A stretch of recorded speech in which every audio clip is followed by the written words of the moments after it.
ప్రార్థన చేసుకుందాం.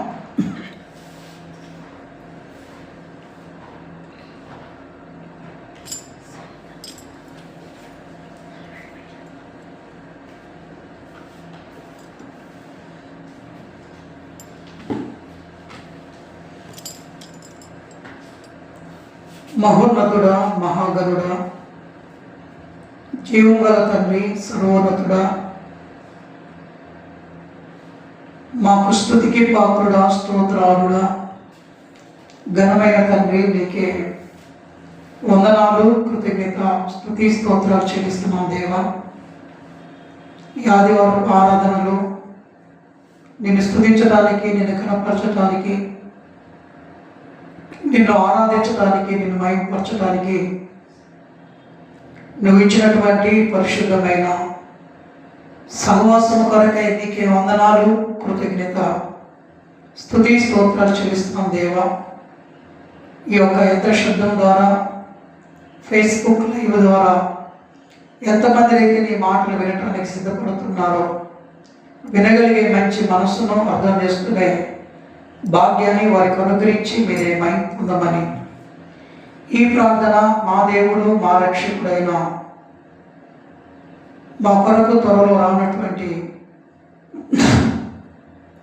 నజరేయుడైన యేసుక్రీస్తు ఘనమైన నామం బట్టి ప్రార్థించి నీ వాక్యాన్ని ప్రారంభిస్తున్నాము తండ్రి. ఆమేన్. ప్రభునందు ప్రియమైనటువంటి కూడి వచ్చినటువంటి దేవుని ప్రజలైనటువంటి మీ అందరికీ మన దేవుడును, మన ప్రభువును, మన రక్షకుడైన ప్రభు అయిన యేసుక్రీస్తు ఉన్నతమైన, శ్రేష్టమైన, ఘనమైన నామం బట్టి మరొకసారి the church of the lord Jesus Christ సంఘం తరపున ప్రత్యేకమైనటువంటి వందనాలు తెలియజేస్తున్నాను. అందరికీ వందనాలు.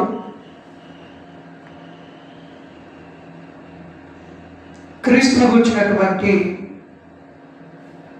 పరిపూర్ణమైనటువంటి విషయాన్ని మనము తెలుసుకోవటానికి, నేర్చుకోవటానికి క్రీస్తు శాస్త్రము, క్రిస్టాలజీ, క్రీస్తు శాస్త్రంలో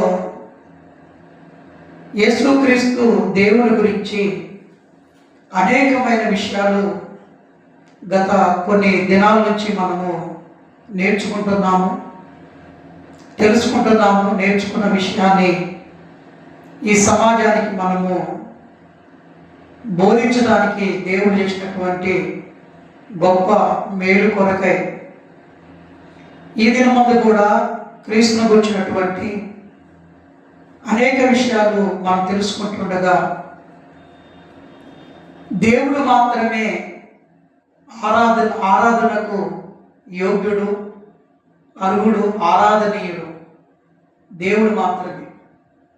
దేవుని మాత్రమే మనము ఆరాధించాలి, దేవుని మాత్రమే మనము ఘనపరచాలి, దేవుని మాత్రమే మనము స్తుతించాలి, దేవుని మాత్రమే మనము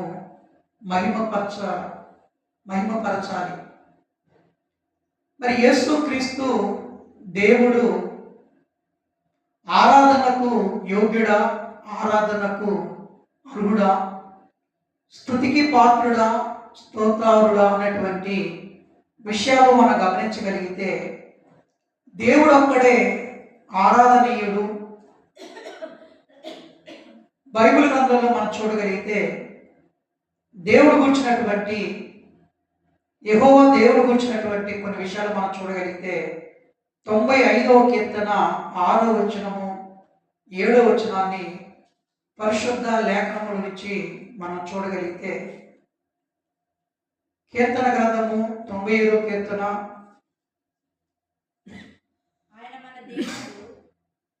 ఆయన మన దేవుడు, మనము ఆయన పాలించు ప్రజలము, ఆయన మేపు గొర్రెలము. రండి నమస్కారం చేసి సాగిలపడెదము. ఆయన సన్నిధిలో మాత్రమే మనము మోకరించాలి. ఇక్కడ ఏమని కనపడుతుందంటే, మన చదవండి. రండి రండి రండి సాగిలపడదము రండి సాగిలపడదము మనం సృజించిన యెహోవా సన్నిధిని మనలను సృజించిన పుట్టించిన యెహోవా సన్నిధిని మోకరించెదము. నేడు దేవుని మాటలను అంగీకరించిన ఎడల ఎంత మేలు. చాలండి. దేవుడు ఒక్కడే ఆరాధనకు యోగ్యుడు. యేసు ప్రభు వారు జీవించినటువంటి కాలంలో సాతాను యేసు ప్రభు వారిని వచ్చి శోధించినప్పుడు యేసు ప్రభు వారికి సాతాను జరుగుతున్నటువంటి ఆ సంభాషణలో నీ దేవుడైన యెహోవాకు మాత్రమే మొక్కాలి అని యేసు ప్రభు వారు ఎంత చక్కగా చెబుతున్నాడంటే లూకా రాసిన సువార్త 4వ అధ్యాయము 8వ వచనాన్ని మనం చూద్దాం. లూకా రాసిన సువార్త 4వ అధ్యాయం 8వ వచనం. అందుకు యేసు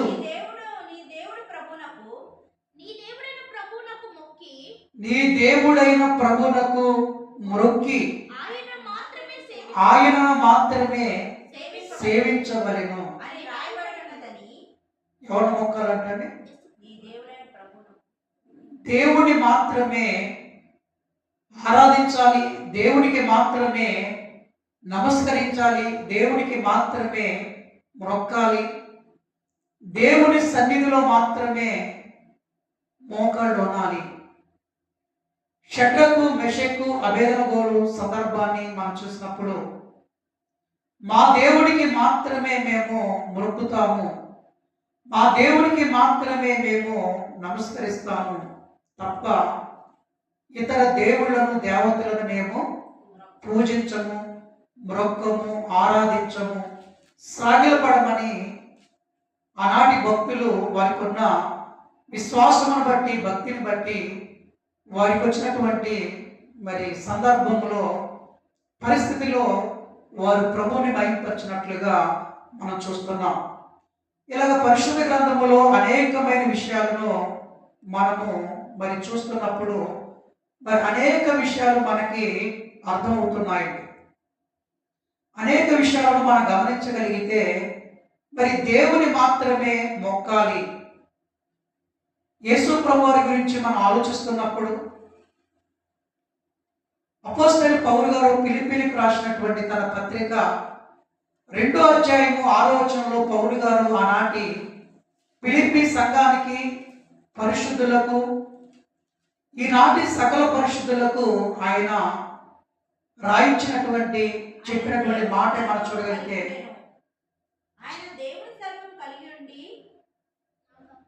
ఆయన దేవుని స్వరూపము కలిగి ఉండి దేవునితో సమానుడు. ఎవరండి?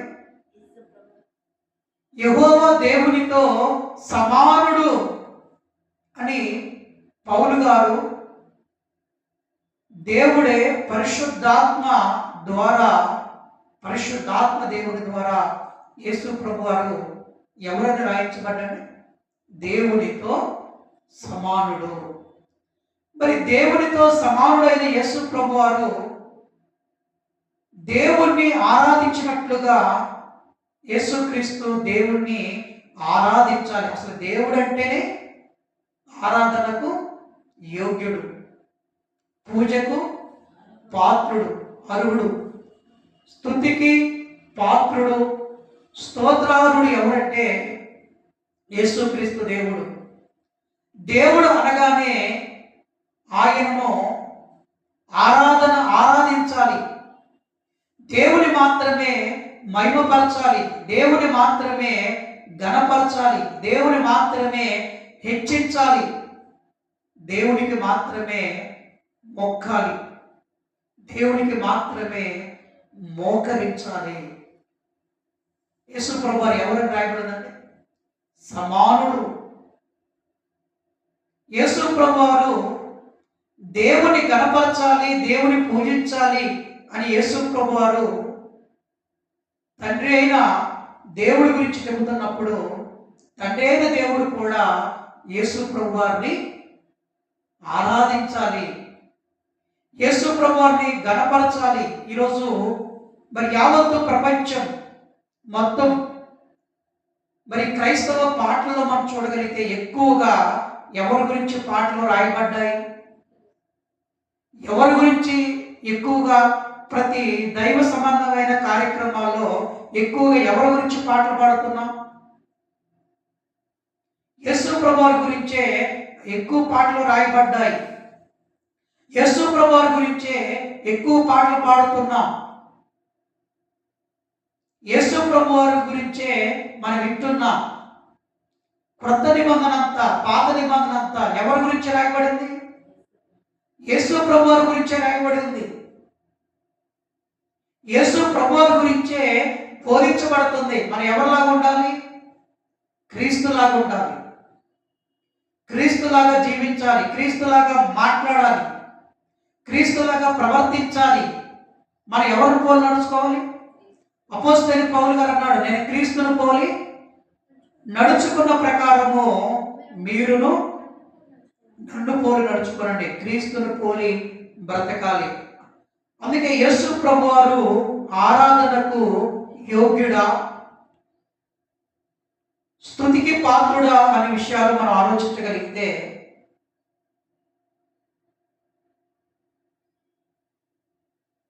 యేసు మనుషుల చేత ఆరాధించబడ్డాడు. ఇప్పటికీ మన యేసు ప్రభువారిని ఆరాధిస్తున్నాము, యేసు ప్రభువారిని ఘనపరుస్తున్నాము, యేసు ప్రభువారిని మహిమపరుస్తున్నాము, యేసు ప్రభువారిని స్తుతిస్తూ ఉన్నాం. యేసు ప్రభువారు మనుషుల చేత ఆరాధింపబడెను. కొన్ని వచనాలు, కొన్ని సందర్భాలు మనం చూడగలిగితే యేసు ప్రభువారు ఆరాధనీయుడు, ఆరాధనకు యోగ్యుడు అన్న విషయాన్ని, ఆయన దేవుడు కాబట్టి ఆరాధనీయుడు, ఆరాధనకు యోగ్యుడు అనే విషయాన్ని మనం చూడగలిగితే యోహాను రాసిన సువార్త 9వ అధ్యాయము 38వ వచనాన్ని మనం చూడగలిగితే, అంతటా వాడు ప్రభువా, ఒక పుట్టి గుడ్డివాడిని యేసు ప్రభువారు స్వస్థపరిచినప్పుడు 9వ అధ్యాయంలో మొదటి వచనం కనపడుతుంది చూడండి. ఆయన మార్గమున పోచుండగా, అంటే పుట్టి గుడ్డివాడిని యేసు ప్రభువారు స్వస్థపరిచి ఆ వ్యక్తికి గుడ్డితనము నుండి విడుదల చేసి ఆ వ్యక్తి చూసేటట్లుగా యేసు ప్రభువారు చేసినటువంటి ఆ మేలుని అతడు మర్చిపోక, ప్రభు చేసిన, దేవుడు చేసిన ఆ కార్యాన్ని అతడు మర్చిపోక కృతజ్ఞత కలిగి యేసు ప్రభువారిని అతడు ఆరాధిస్తున్నట్లుగా, మొక్కుతున్నట్లుగా మనం చూస్తున్నాం. 9వ అధ్యాయం 38వ వచనం చదవండి. అంతటా ఆ పుట్టి గుడ్డివాడు ప్రభువా, నేను విశ్వసించున్నానని చెప్పి ఆయనకు మ్రొక్కెను. ఎవరికి మ్రొక్కాడు? యేసు ప్రభువారికి ఈ యొక్క పుట్టి గుడ్డివాడైనటువంటి వ్యక్తి తనకు చూపు కలిగిన తర్వాత యేసు ప్రభువారి దగ్గరికి వచ్చి యేసు ప్రభువారు ఏం చేస్తున్నాడంటే మ్రొక్కటము. ఆరాధించటం అనగా, ఆరాధించటము, పూజించటము, నమస్కరించటము, సాగిల పడటము, దీని ఏమంటారు? ఆరాధన. ఆరాధన ఇందాక మనం చదువుతాం, రండి సాగిల పడదాము, ఆరాధిద్దాము. ఈరోజు ఆత్మీయ ఆరాధనలో మనం ఉన్నాం. ఇప్పుడు ఆరాధనలో మరి యేసు ప్రభువారిని మనము ఆరాధించాలి. అతను ఏం చేశాడంటే మ్రొక్కాడు. అంటే మనుషుల చేత ఆరాధింపబడుతున్నారు. ఎవరు? యేసు ప్రభువారు.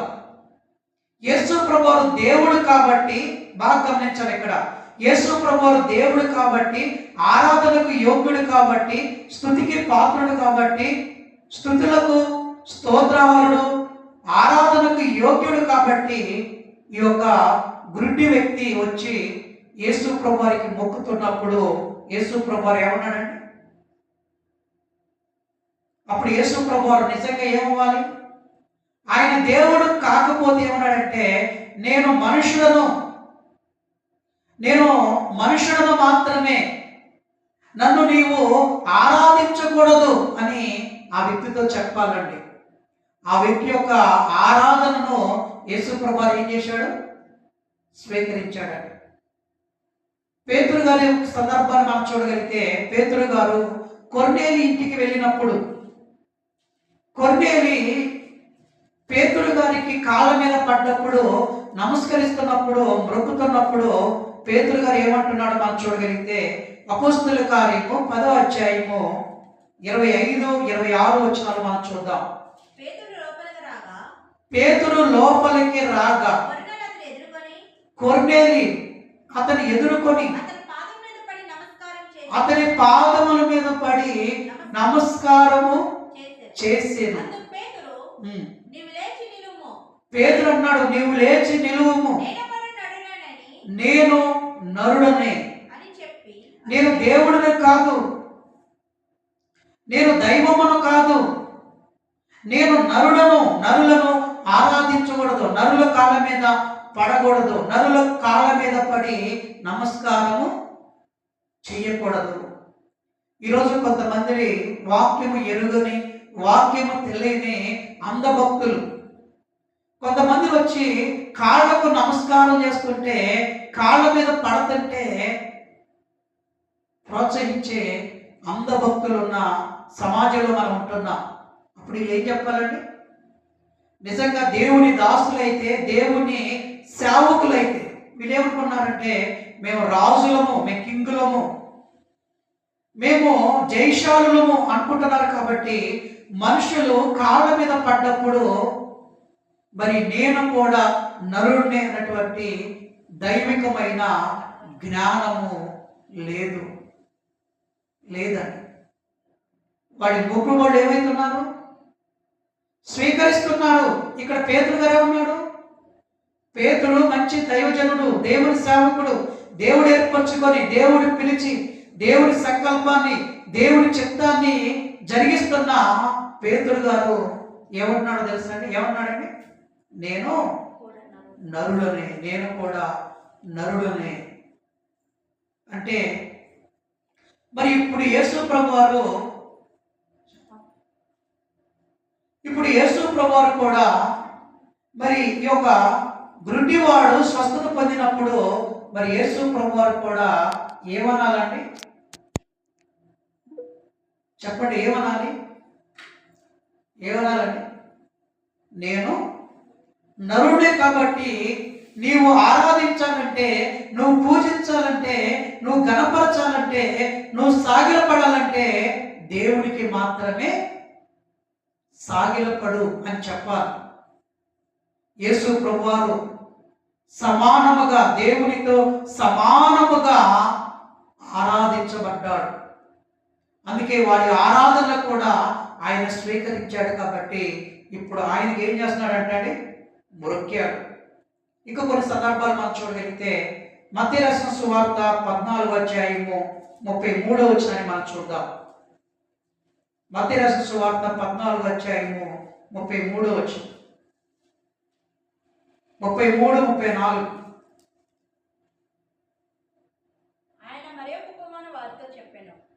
యేసు ప్రభువారు మరొక ఉపమానము 14వ అధ్యాయం 13 కాదు, 14వ అధ్యాయం 33, 34 వచనాలు. వారు ధోని ఎక్కినప్పుడు గాలి అణిచెను. అంతటా ధోనిలో ఉన్నవారు వచ్చి, నీవు నిజంగా దేవుని కుమారుడు అని చెప్పి ఆయనకు మ్రొక్కిరి. ఎవరు మొక్కారండి? యేసుతో పాటు ధోనిలో ఉన్నటువంటి శిష్యులైనటువంటి వారు యేసు ప్రభువారిని, సముద్రమును, గాలిని ఆయన అణిచివేయగా, దేవుడికి మాత్రమే సృష్టి మీద అధికారం ఉంది. సృష్టిని చేసిన యేసు ప్రభువారికి మాత్రమే సృష్టి మీద అధికారం ఉంది. అందుకే కలిగి ఉన్నది ఏది యేసు లేకుండా కలగలేదు. గాలిని కలిగించిన ఆయన, సముద్రమును కలిగించిన ఆయన, తుఫానును పుట్టించిన ఆయన యేసు ప్రభువారు మాత్రమే. కాబట్టి గాలిని తుఫాన్ని గద్దించగా నిమ్మలమైనప్పుడు ఆ విషయాన్ని చూసి ప్రకృతి శక్తుల మీద అధికారము యేసు ప్రభువారికి మాత్రమే ఉందని గ్రహించి ఆ ధోనిలో ఉన్నవారు ఆయనకి ఏం చేశారంటే మొక్కారు. ఎవరని మొక్కారు? యేసు దేవుడని వారు గ్రహించారు కాబట్టి, వారు తెలుసుకున్నారు కాబట్టి ఆయనకు మొక్కారు. నిజంగా ఈరోజు యేసుక్రీస్తు దేవుడని, యేసు ప్రభువారు మాత్రమే ఆయన సర్వేంద్రియాన్ని అని, యేసు ప్రభువారు మాత్రమే నిత్యుడని, యేసు ప్రభువారు మాత్రమే దేవుడని గ్రహించగలిగిన వారు ఆయనను ఏం చేస్తారండి? మొక్కుతారు, ఆయనను ఆరాధిస్తారు, ఆయన దగ్గర సాగిలు పడతారండి. ఇంకో సందర్భాన్ని మనం చూడగలిగితే మత్తయి రాసిన సువార్త 28వ అధ్యాయము 17వ వచనంలో యేసు ప్రభువారు పునరుద్ధానుడై తిరిగి లేచి ఆయన పరలోకానికి వెళ్ళిపోతున్న సందర్భంలో చివరి గడిలో, చివరి క్షణాల్లో యేసు ప్రభువారి శిష్యులు ఏం చేస్తున్నారో చూడండి. వారు ఆయనను చూసి ఆయనకు మొక్కిరి. మొక్కారు. ఎవరికి మొక్కారు? యేసు ప్రభువారు ఆరోహణం అయిపోతున్నప్పుడు శిష్యులు వారితో పాటు కొంతమంది ఉన్నవారు యేసు ప్రభువారు ఏం చేశారంటే మొక్కారు. ఎవరిని మొక్కాలి? ఎవరికి సాగిల పడాలి? దేవుడికి మాత్రమే సాగిల పడాలి, దేవుడికి మాత్రమే నమస్కారము చేయాలి, దేవుడికి మాత్రమే మొక్కాలి. అంటే అపోస్తులు అక్కడున్న వారు యేసుని దేవుడిగా గుర్తించారు కాబట్టి ఆయనను వారు మొక్కారు. ఈరోజు చాలా మంది యేసు దేవుడు కాదు, ఒకవేళ యేసు దేవుడైనా సృష్టింపబడిన దేవుడు సృష్టింపబడతాడండి? ఎక్కడైనా దేవుడు ఎక్కడైనా పుడతాడా? యేసు ప్రభువారు పుట్టినవాడు అంటున్నారంటే దేవుడు పుడతాడండి మనలాగా? దేవుడు పుట్టినవాడు కాదు, మనుషులను పుట్టించినవాడు అన్న విషయాన్ని మొదటిగా మనం గ్రహించాలి, మొదటిగా మనం తెలుసుకోవాలి. దేవుడు మనలను పుట్టించాడు, దేవుడు పుట్టినవాడు కాదు. పెద్ద దేవుడు ఉన్నాడు, సుపీరియర్ గాడ్. ఈయన చిన్న దేవుడు, ఈయన కలగజేయబడిన దేవుడు, ఈయన పుట్టిన దేవుడు అని మాట్లాడుతున్నారంటే యేసు ప్రభువారు ఎవరో వారు గ్రహించకపోవటమే, యేసు ప్రభువారు ఎవరో తెలుసుకోకపోవటమే. తెలుసుకున్న వారందరూ ఆయనను ఆరాధిస్తున్నారు, తెలుసుకున్న వారందరూ ఆయనను పూజిస్తున్నారు, తెలుసుకున్న వారందరూ ఆయనను పూజిస్తున్నారు. ఇంకా కొన్ని సందర్భాలు మనం చూడగలిగితే మత్తయి రాసిన సువార్త యేసు ప్రభువారు బాలుడిగా ఉన్నప్పుడు జ్ఞానులు వచ్చారు. జ్ఞానులు ఏం చేశారండి ఆయనను? మత్తయి రాసిన సువార్త 2వ అధ్యాయము 2వ వచనాన్ని చూద్దాం. మత్తయి రాసిన సువార్త 2వ అధ్యాయము 2వ వచనం. యూదుల రాజుగా పుట్టినవాడు ఎక్కడ ఉన్నాడు? తూర్పు దిక్కున ఆయన నక్షత్రము చూసి ఆయనను పూజింపవచ్చితమని చెప్పారు. ఎవరు పూజించడానికి వచ్చారు? జ్ఞానులు. బాలుడైన యేసు ప్రభువారిని వారు పూజిస్తున్నారంటే ఆయన దేవుడు అని ఆ జ్ఞానులు గ్రహించారు. దేవుడని మాత్రమే కాదు, ఆయన రాజు, మమ్మలను పరిపాలించే రాజు. రాజుని ఏమంటారండి? ఒకప్పుడు రాజులను దైవ సంభూతులు అనేవాళ్ళండి. దేవునితో సమానముగా రాజులను కూడా ఆరాధించేవారు. నిజమైన దేవుడు ఏనే అని ఆనాటి జ్ఞానులు కాబట్టి జ్ఞానులు గ్రహించి యేసు ప్రభు వారిని ఏం చేశారంటే పూజించడానికి వచ్చాం, ఆరాధించడానికి వచ్చాం. కానీ ఈనాటి అజ్ఞానులు యేసు ప్రభు వారిని దేవుడు కాదు, ఆరాధనీయుడు కాదు, ఆరాధనకు యోగ్యుడు కాదని మాట్లాడుతున్నారంటే వీళ్ళు జ్ఞానులు కాదండి. ఎవరు? అజ్ఞానులు. బుద్ధిమంతులు కాదు, బుద్ధిహీనులు. భక్తులు కాదు వీళ్ళు, భక్తిహీనులు. కాబట్టి యేసు ప్రభువారిని మేము ఆరాధించటం లేదు, యేసు ప్రభువారిని దేవుడిగా మేము అంగీకరించడం లేదు. కాబట్టి మీరు కూడా యేసు ప్రభువారిని ఆరాధించకూడదు, యేసు ప్రభువారిని దేవుడిగా మీరు అంగీకరించకూడదనే అజ్ఞానుల మాట చాలా మంది వింటున్నారండి. 10వ వచనం చూడండి, మత్తయి రాసిన సువార్త 2వ అధ్యాయం 10, 11 వచనాలు చూడండి. వారు ఆ నక్షత్రము చూసి అత్యంత భరితులై ఇంటిలోనికి వచ్చి తల్లి అయిన మరియను సాగిలపడి ఆయనను పూజించారు. ఏం చేశారంటే సాగిలపడ్డారు, ఆయనను పూజించారు. ఏం చేశారంటే పూజించారు, సాగిలపడ్డారు, ఆయనను పూజించారు. ఎవరు? జ్ఞానులు కాబట్టి యేసు ప్రభువారిని పూజించారు.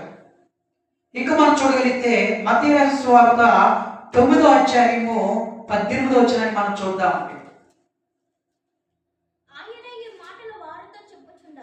ఆయన ఈ మాటలు వారితో చెప్పుచుండగా ఒక అధికారి వచ్చి ఆయనకు మొక్కి ఆయన పాదముల మీద సాగిలపడి మ్రొక్కి, ఈ అధికారికి యేసు ఎవరో తెలుసండి.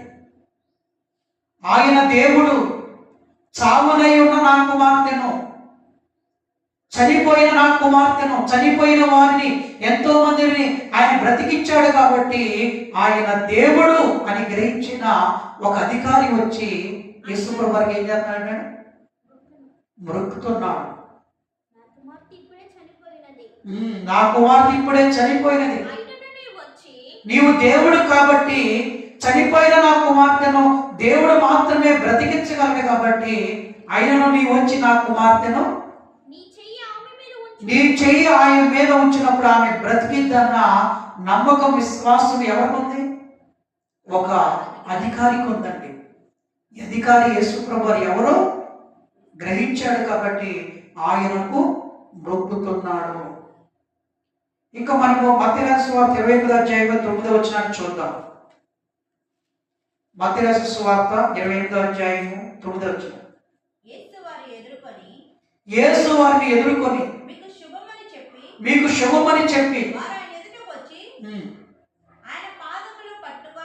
ఆయన పాదములను పట్టుకొని ఆయనకు మొక్కగా ఆయన చనిపోయి తిరిగి ఆరోహణమయ్యే సందర్భం అండి. యేసు ప్రభువు చనిపోయిన తర్వాత 40 దినాలు ఆయన భూమి మీద ఉన్నప్పుడు జరిగినటువంటి సందర్భంలో ఆయనను ఏం చేస్తారంటే మ్రొక్కారు. ఇక మనం చూడగలిగితే మార్కు రాసిన సువార్త 3వ అధ్యాయము 11వ వచనాన్ని మనం చూద్దామండి. అపవిత్ర పట్టిన వాడు ఆయన చూడగా ఆయన ఎదుట సాగిలపడి దేవుని కుమారుడు అని చెప్పుచు, దేవుని కుమారుడు ఈక్వల్ టు ఎవరు? దేవుడు. ఎవరి వ్యక్తి? దయ్యం పట్టిన వ్యక్తికి అర్థమైంది. దయ్యం పట్టిన వాడు యేసు ఎవరని గ్రహించాడు, యేసు ఎవరని తెలుసుకున్నాడు. ఈ దయ్యము పట్టిన నాలో ఉన్న దయ్యమును వెళ్ళగొట్టాలంటే, నాలో ఉన్న దయ్యాలను తీసివేయాలంటే, ఆ దయ్యముల యొక్క శక్తి నుండి నేను విడుదల పొందాలంటే నాకు ఎవరు కావాలి? రక్షకుడు కావాలి, దేవుడు కావాలి. దయ్యం పట్టిన వ్యక్తి యేసు ప్రభువు ఎవరో గ్రహించాడండి. ఈనాటి దయ్యం పట్టిన వ్యక్తులు అంతకంటే భయంకరులుగా మారిపోయి యేసుక్రీస్తు దేవుడు కాదు, దేవునితో సమానుడు కాదు, ఆయన నిత్యుడు కాదు, ఆయన శాశ్వతుడు కాదు, ఆయన లేనటువంటి ఒక కాలం ఉంది, ఆయన పుట్టినవాడు అని ఇంకా అజ్ఞానముగా మాట్లాడుతున్నారంటే వీళ్ళందరికంటే ఎవరు గొప్పవాడండి?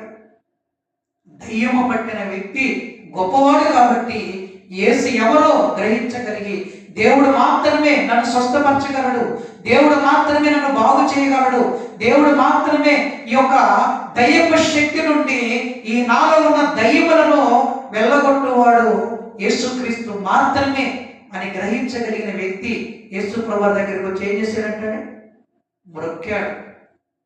ఇదే మార్కు రాసిన సువార్త 5వ అధ్యాయము 6వ వచనాన్ని ఒకసారి మనం చూద్దామండి. వాడు దూరము నుండి యేసును చూసి పరిగెత్తుకొని వచ్చి ఆయనకు నమస్కారం చేసి యేసు సర్వోన్నతుడైన దేవుని కుమారుడా, దేవుని కుమారుడు ఈక్వల్ టు దేవుడు, సర్వోన్నతుడైన దేవుని కుమారుడా, దేవుడా మాతో నీకేమి, దయ్యములు కూడా యేసు దేవుడని, దేవుని కుమారుడు ఈక్వల్ టు దేవుడు, దేవుడు యేసు ప్రభువారు అని గ్రహించగలిగారు. అందుకే దయ్యములు బాధపరిచే శక్తి, దయ్యములను విడుదల చేసే శక్తి, వెళ్ళగొట్టే శక్తి యేసు ప్రభువారికి మాత్రమే ఉందని ఆ దయ్యాలు గ్రహించేయండి. యేసు ఎవరండి? ఆరాధనకి యోగ్యుడని, యేసు దేవుడని, దేవుడు మాత్రమే పూజించాలి, దేవుని మాత్రమే ఆరాధించాలన్న విషయము ఆ దయ్యాలకు అర్థమైందండి. కానీ నాటి కొంతమంది దయ్యాలకు ఎవరు అర్థం అవ్వట్లేదు? మనుషులుగా ఉండి దయ్యాలుగా ఉన్న వారికి యేసు ఎవరో అర్థం అవ్వటం లేదు. ఇది చాలా విచారింపదగిన విషయం, బాధాకరమైనటువంటి పరిస్థితులు మనకు కనబడుతున్నాయి. ఇంకో సందర్భం చూడగలిగితే ఫిలిప్పీలకు రాసిన పత్రిక 2వ అధ్యాయము 9-11 వచనాలు మనం చూద్దామండి. ఫిలిప్పీలకు రాసిన పత్రిక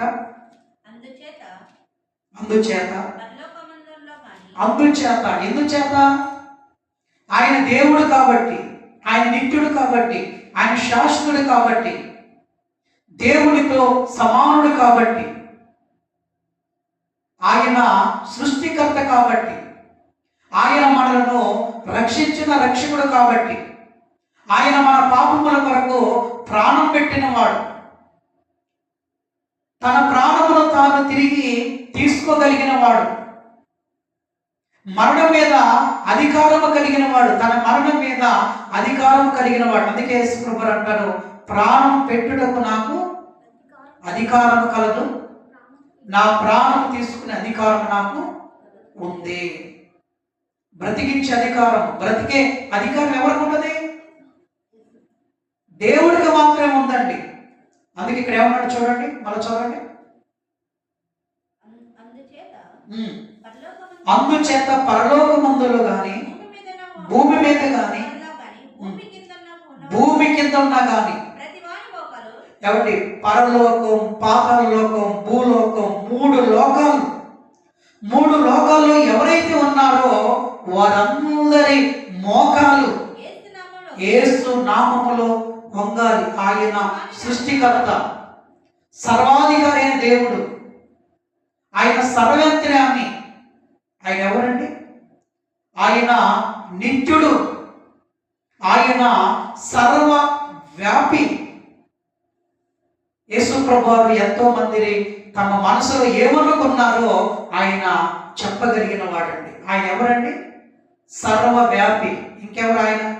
సర్వజ్ఞాని, సర్వవ్యాపి, సర్వశక్తిమంతుడు, సార్వభౌమత్వం, మార్పు లేని తనం, పరిశుద్ధత, సత్యం. ఎవరు? మృతులను లేపే అధికారము, దేవుని క్రియలను చేసే అధికారము, మనుషులకు నిత్య జీవమిచ్చే అధికారము,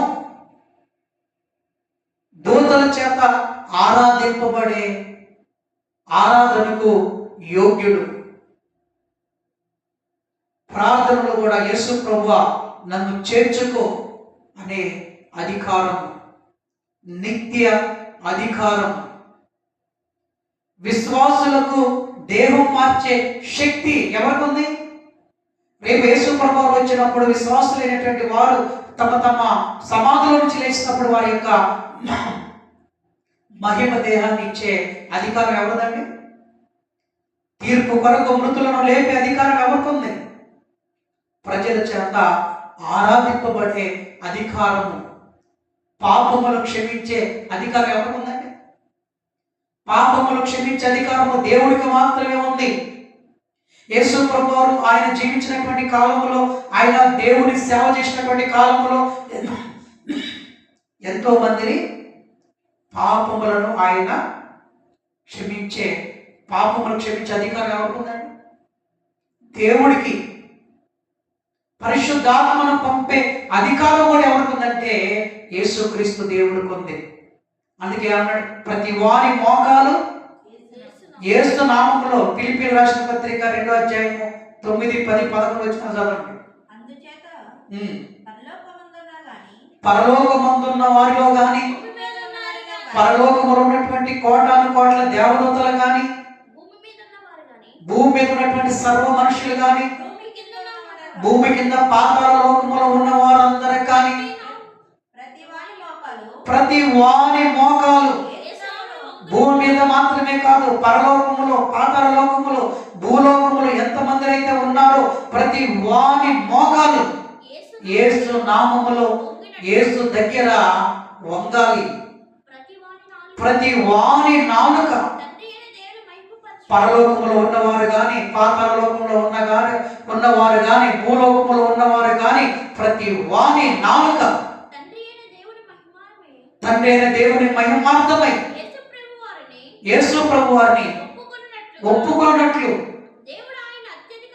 దేవునిగా, రక్షకుడుగా, ఆయన నిత్యుడిగా, శాశ్వతుడిగా, సర్వాధికారం కలిగిన యేసు ప్రభువారిగా ఆరాధించుటకు యోగ్యుడు. ప్రకటన గ్రంథంలో సందర్భాన్ని మనం చూద్దాం.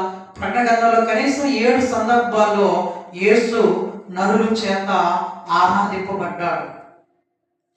ప్రకటన గ్రంథము 5వ అధ్యాయము 14 వచనం చూడండి.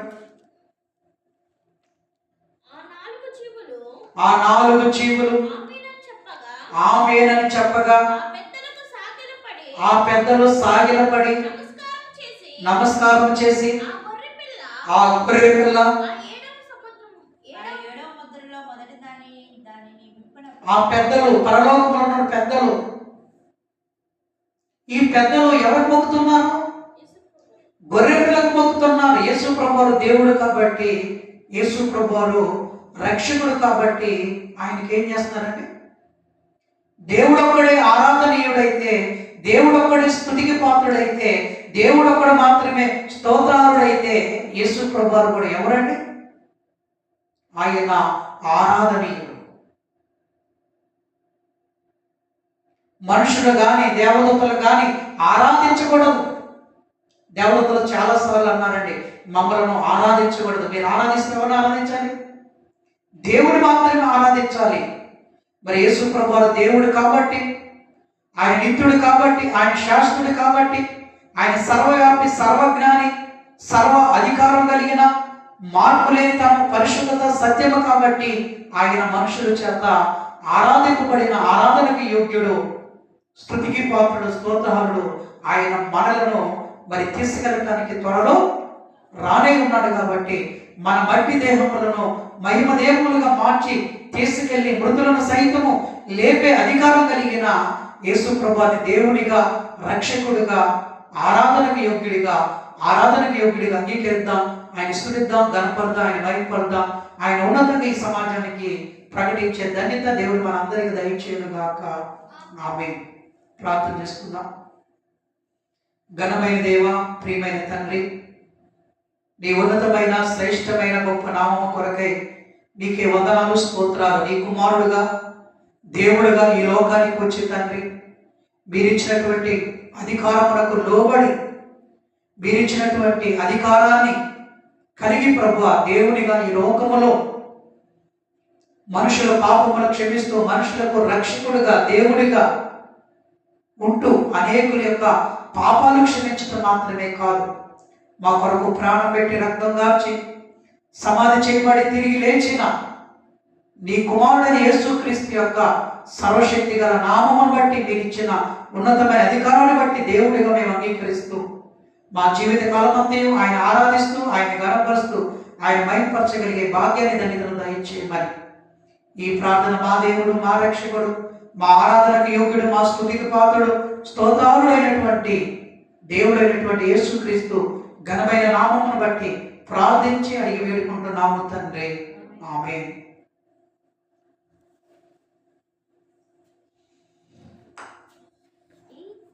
మనం లేచి నిలుచుకొని